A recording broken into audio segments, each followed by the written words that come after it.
আজ রান্না করব চিংড়ি ভুনা, যেটা সবসময় করা হয় তার থেকে একটু আলাদাভাবে, আর খেতেও কিন্তু এটা খুব মজার হয়।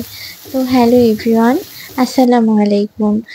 আমি প্রথমে কড়াইতে তেল দিয়েছি, তারপর বেশ কিছুটা পরিমাণ পেঁয়াজ আমি ভেজে নিয়েছি, তারপর অ্যাড করেছি আদা রসুন, এরপর সব ধরনের গুঁড়া মশলা যেমন হলুদ, শুকনো মরিচ, ধনিয়া, জিরা, সাথে দিয়েছি লবণ।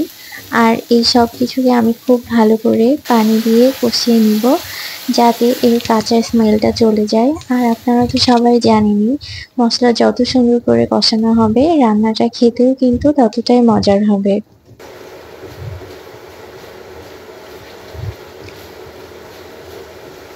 আমি যে একটু আলাদাভাবে রান্নার কথা বলেছিলাম, তার জন্য আমি এখানে কয়েকটা কাজু বাদাম বেটে তারপর সেটাকে ইউজ করেছি। আর এটা ইউজ করার কারণে খাবারের স্বাদটা কিন্তু আরও কয়েক গুণে বেড়ে যাবে। তো আপনারা কখনো যদি ট্রাই করে না থাকেন, এবার অবশ্যই ট্রাই করবেন। এরপর আমি চিংড়ি মাছগুলোকে দিয়ে এটাকেও খুব ভালো করে কষিয়ে নিব।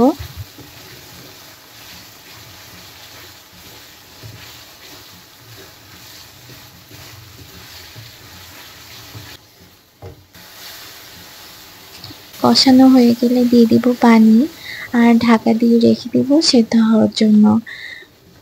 মাঝে আমি ঢাকা খুলে একটু নেড়ে দিয়েছি, আর সাথে দিয়েছি কয়েকটা কাঁচামরিচ। চাইলে আপনারা এই পর্যায়েও নামিয়ে নিতে পারেন, তবে আমি একদম শুকনা করে নামাবো, তার জন্য আমি আরও কিছুক্ষণ এটাকে জাল করব।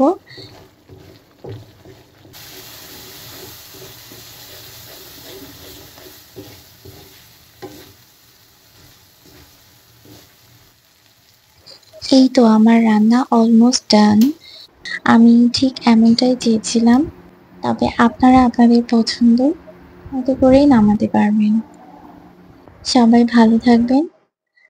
ভিডিওটি যদি আপনাদের ভালো লেগে থাকে তাহলে নতুন ভিডিওর জন্য চ্যানেলটি সাবস্ক্রাইব করে সাথেই থাকবেন।